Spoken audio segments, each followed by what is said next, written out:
Bonsoir à tous, ravi de vous retrouver pour votre rendez-vous mensuel de l'actualité économique sur la télévision du Burkina.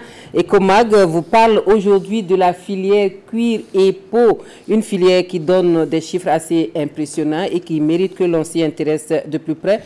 3,6 millions de peaux de petits ruminants, soit 25 000 cuirs produits par an pour un chiffre d'affaires de plus de 5 milliards de francs CFA. C'est un secteur à grand besoin de restructuration pour une meilleure promotion et c'est de cela que nous allons parler avec notre invité du mois. Il s'agit de M. Issa Savadogo. Il est le directeur général des productions animales. Mais avant, retour sur l'actualité économique avec Draman Dadia.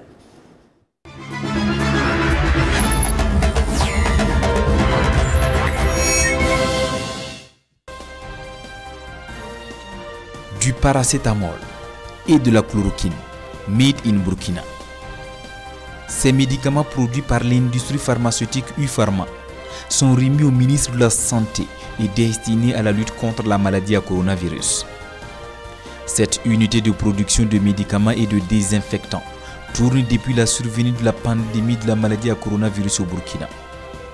Un nouveau départ pour U-Pharma grâce au partenariat entre le département de la recherche, le ministère de la Santé et celui en charge de l'industrie. Plus de 470 millions de francs CFA ont été investis pour renforcer les capacités de cette unité de production de médicaments. Le Covid-19 intervient en pleine crise sécuritaire sur fond d'attaques terroristes et d'affrontements communautaires avec plus d'1 million de PDI, des personnes déplacées internes, à qui il faut une assistance humanitaire. Une double crise qui impacte négativement la mise en œuvre du PNDS et le gouvernement obligé de revoir ses ambitions de 18 000 milliards de francs CFA à la baisse. Des facteurs à prendre désormais en compte dans le nouveau référentiel national de développement qui couvre la période 2021-2025. Il est actuellement en cours d'élaboration. Du côté de Gonsin, les nouvelles sont plutôt bonnes. Après 6 années de tractation entre le gouvernement et les personnes affectées par la construction de l'université Thomas Sankara. Les ex-exploitants du site, acquéreurs et propriétaires terriens passent ici à la caisse. Au total, 845 personnes issues de 12 villages à indemniser. Les montants varient entre 26 000 et 180 millions de francs CFA.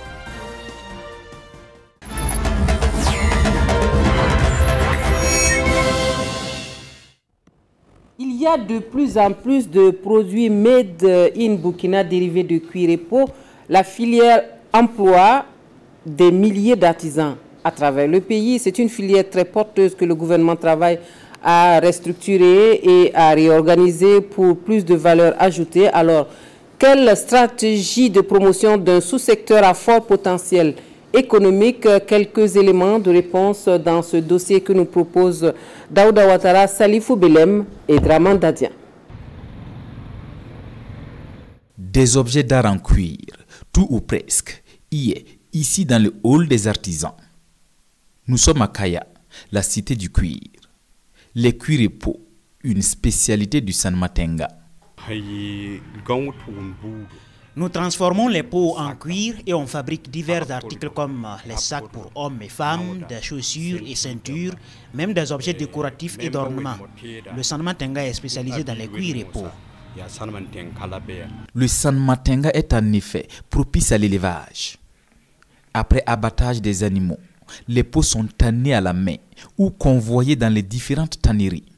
Moumouni est artisan à Ouagadougou, mais ses peaux viennent de Kaya. La peau, moi je le prends de Kaya. Voilà, les peaux là, ça vient de Kaya, mais ça vient déjà tannées.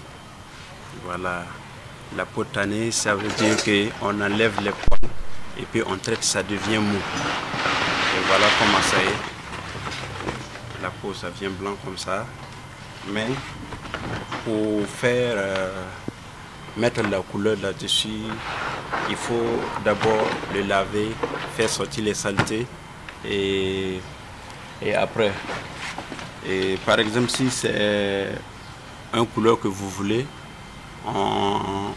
une couleur de 30 à 40 peaux, on le met dans le foulon que vous voyez et on le fait tourner pendant 30 minutes pour faire sortir les saletés d'abord.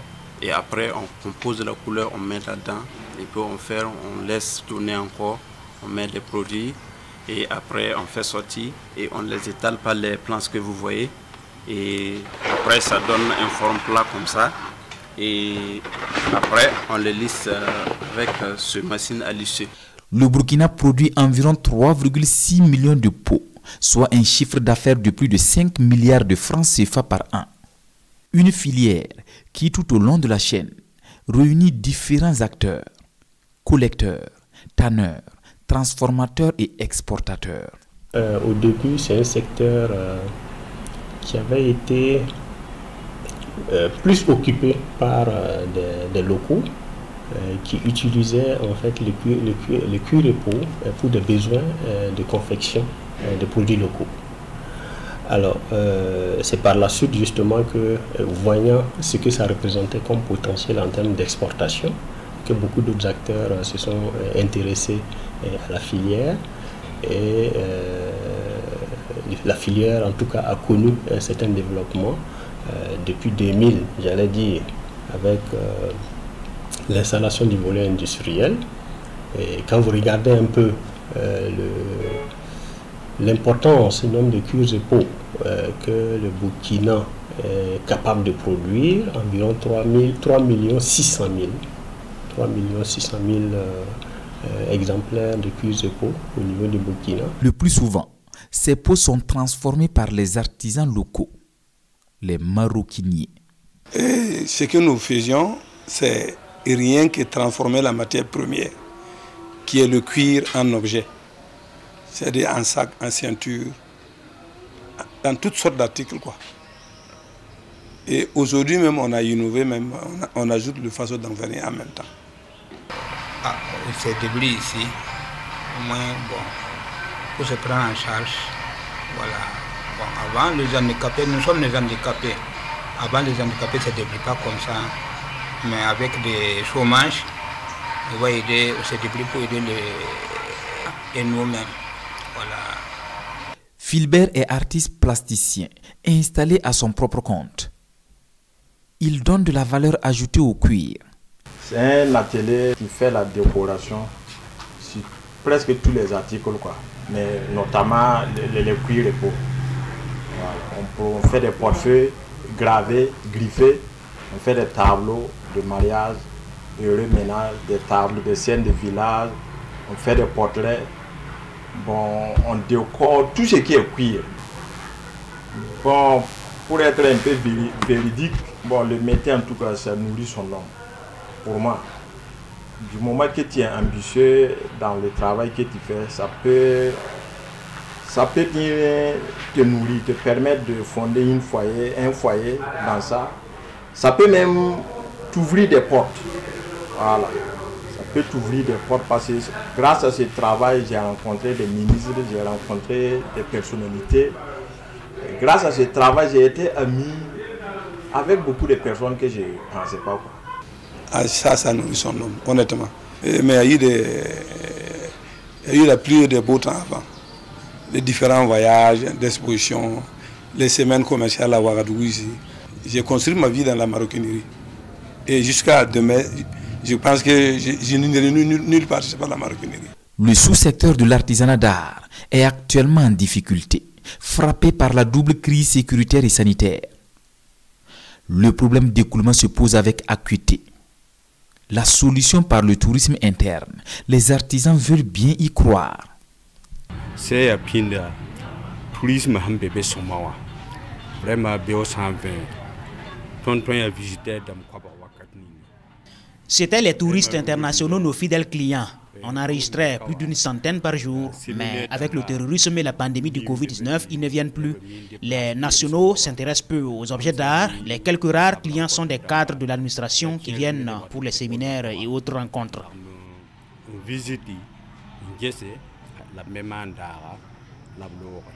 Donc, une des instances dans le cadre de l'accompagnement de cette filière-là, c'est de créer des opportunités de marché.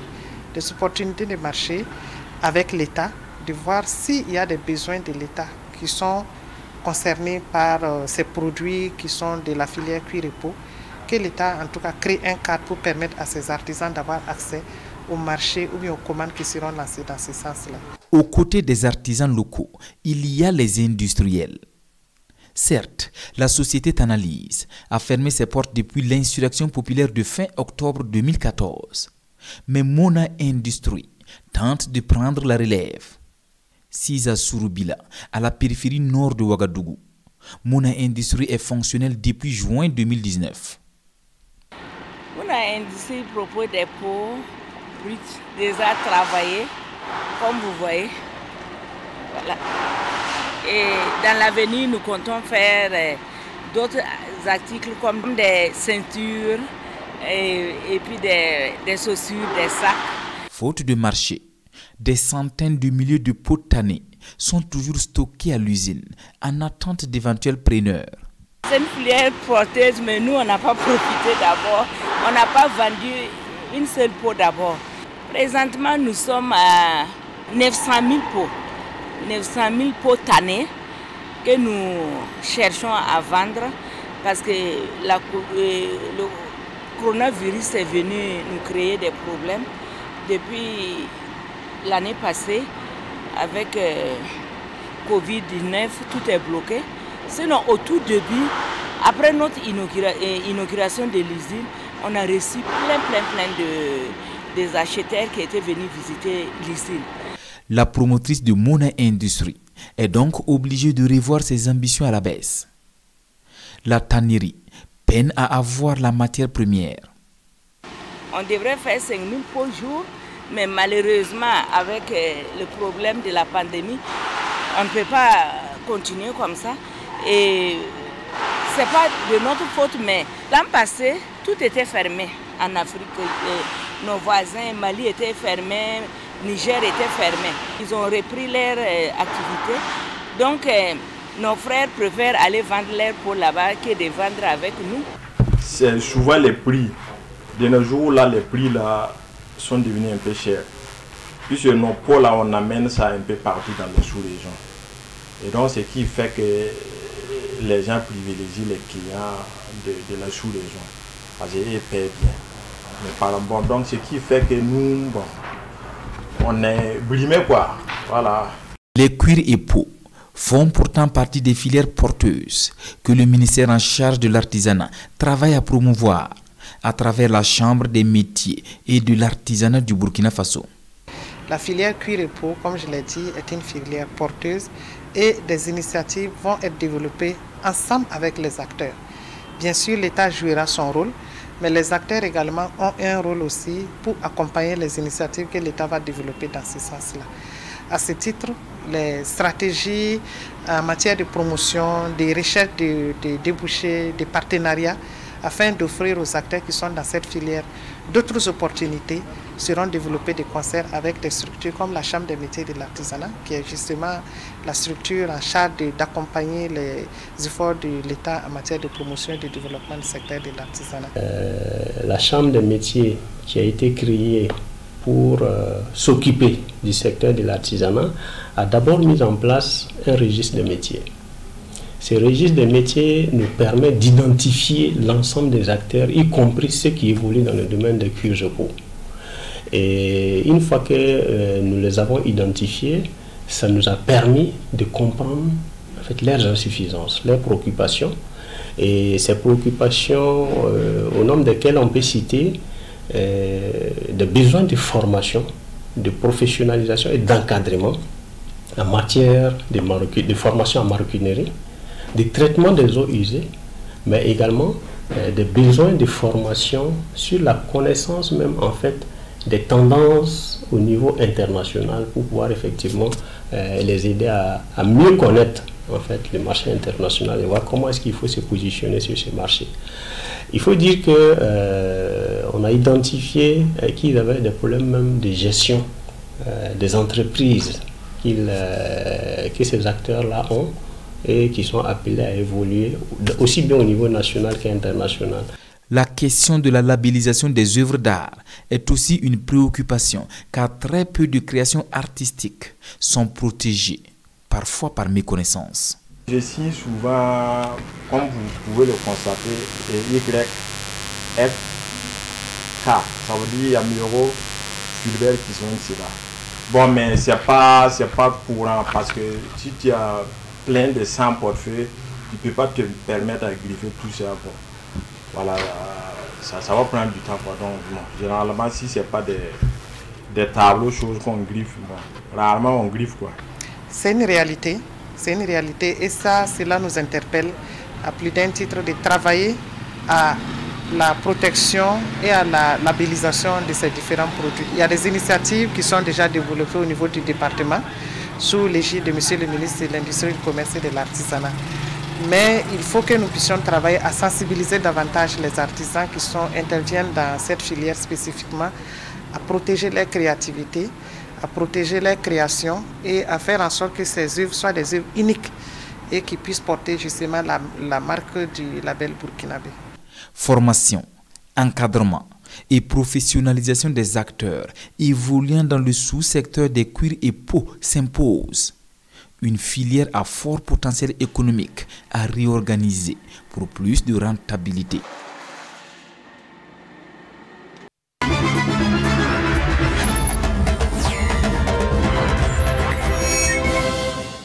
Quelle stratégie de promotion pour un sous-secteur cuir et peau à fort potentiel économique? C'est la question à laquelle nous allons répondre avec notre invité du jour, M. Issa Sawadogo. Il est le directeur général des productions animales. Bonsoir, M. Sawadogo. Bonsoir, madame. Alors, bienvenue sur le plateau de Ecomag. Merci beaucoup. M. Sawadogo, première question. Quel est l'état des lieux de la filière cuir et peau au Burkina Faso? Les cuirs et peaux sont issus des animaux d'élevage, surtout. Parce que, bon, quelque part, les gens utilisent aussi les peaux d'animaux sauvages. Mais dans le cas du Burkina, c'est surtout les cuirs et peaux issus des animaux d'élevage. Et il y en a suffisamment. Les cuirs proviennent des bovins, les peaux proviennent des petits ruminants, les caprins et puis les ovins.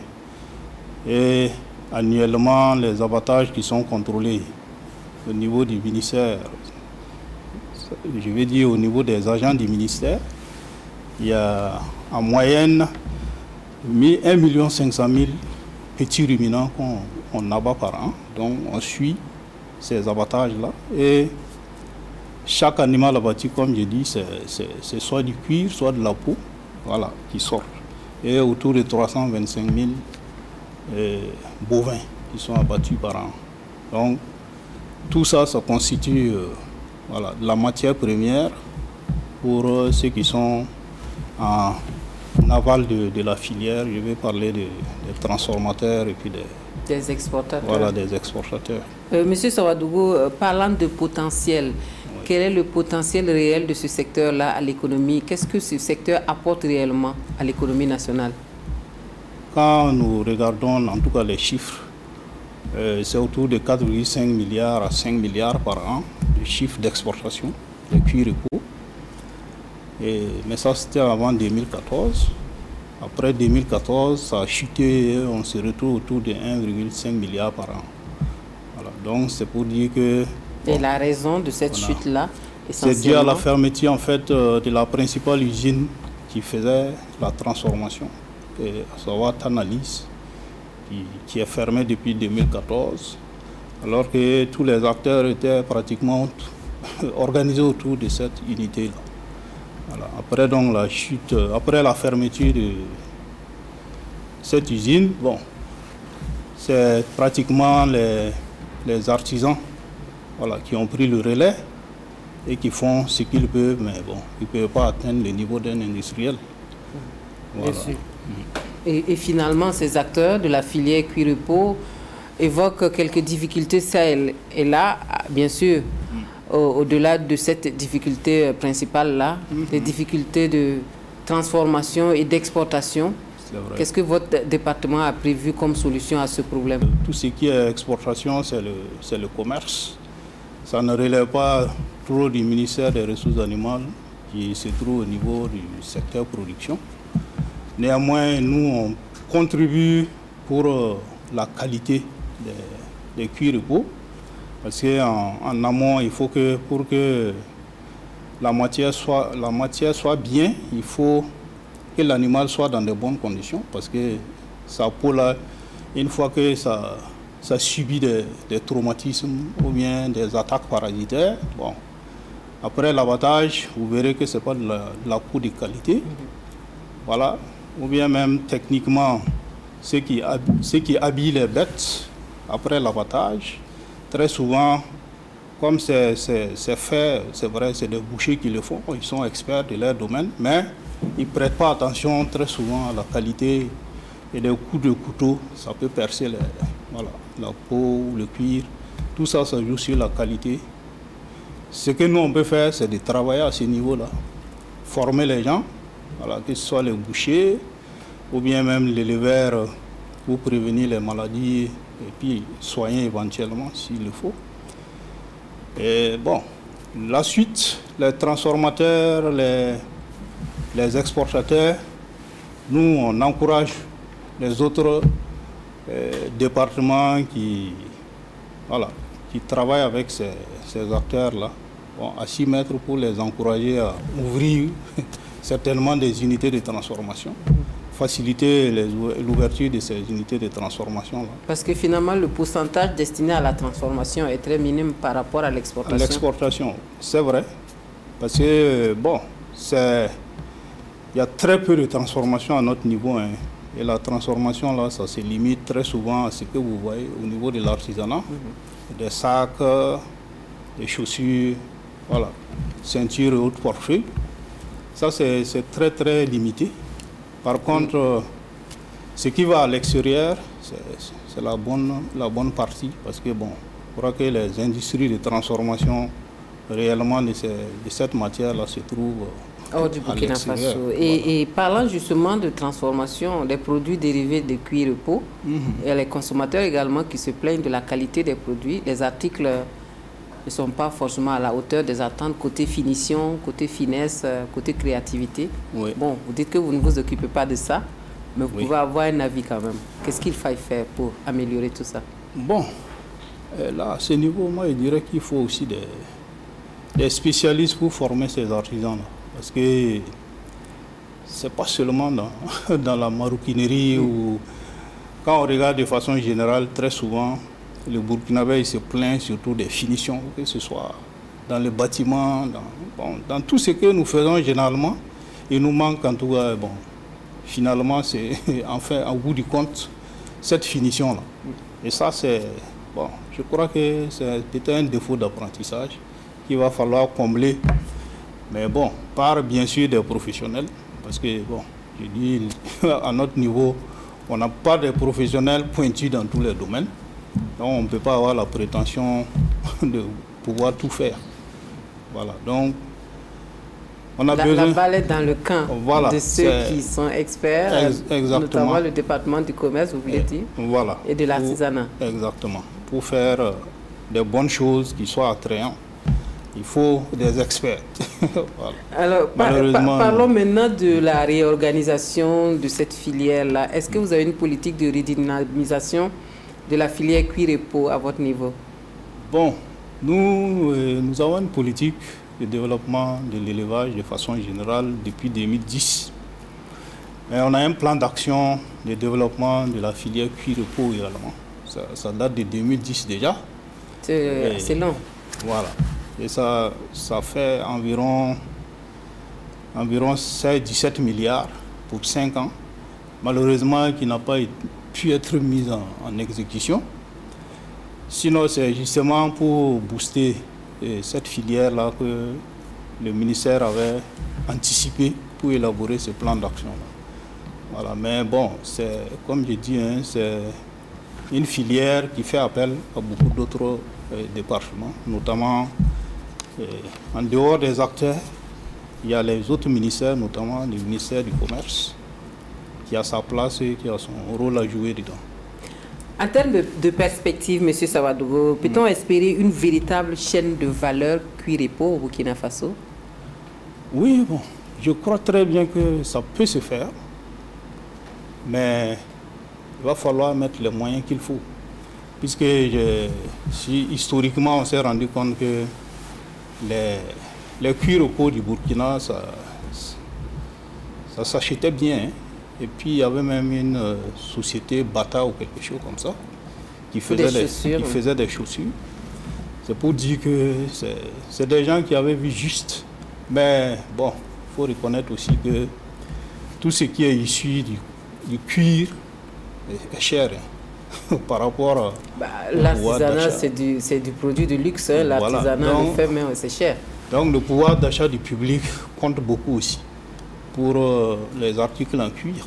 Donc bon, quelque part, je me dis avec l'évolution, les choses peuvent bien marcher.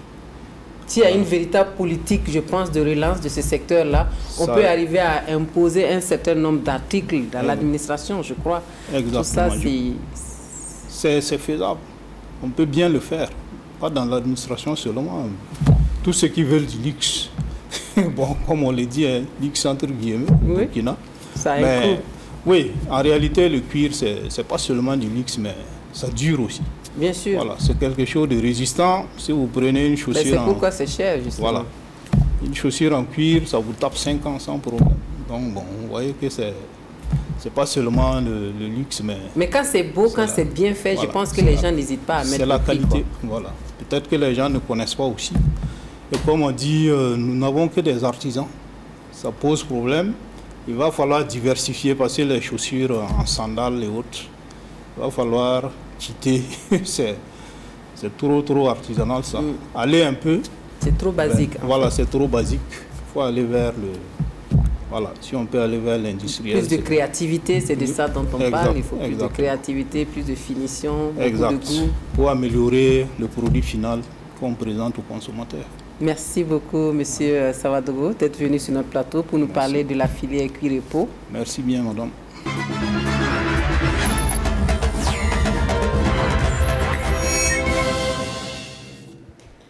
À présent, l'agenda économique pour la période mai-juillet 2021.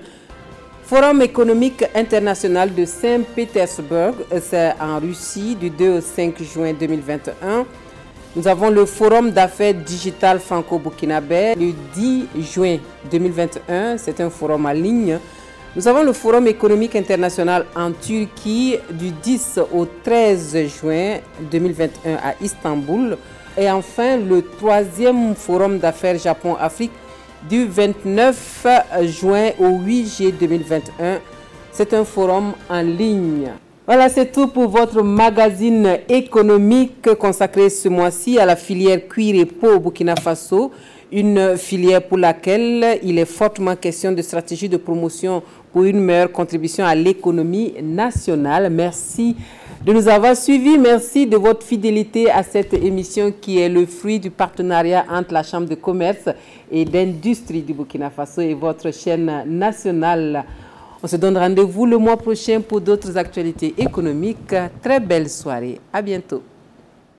Depuis 1948, nous œuvrons pour le développement économique et social du Burkina Faso. Faîtières des structures d'appui au secteur privé, nous faisons de l'amélioration du climat des affaires un défi de développement. Notre vocation, faire émerger un secteur privé dynamique et prospère par une offre de services variés et adaptés aux besoins des entrepreneurs. Information, formation, prospective et intelligence économique, appui conseil aux entreprises, promotion commerciale, développement et gestion d'infrastructures économiques. Institutions citoyennes, nous investissons dans le capital humain et contribuons à offrir un mieux-être aux populations. La Chambre de commerce et d'industrie du Burkina Faso, l'excellence au service d'un secteur privé prospère.